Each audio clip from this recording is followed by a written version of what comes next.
சிங்கத்துக்கிட்ட ஒரு எலி வந்து சொல்லிச்சான், சிங்கராஜாவே, என்னை உங்க நண்பனாக ஏற்றுக்கொள்ளுங்க அப்படின்னு சொல்லிச்சான். அந்த சிங்கம்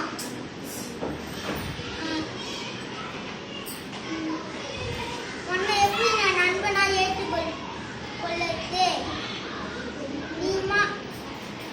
நீ குட்டியா இருக்க, நான்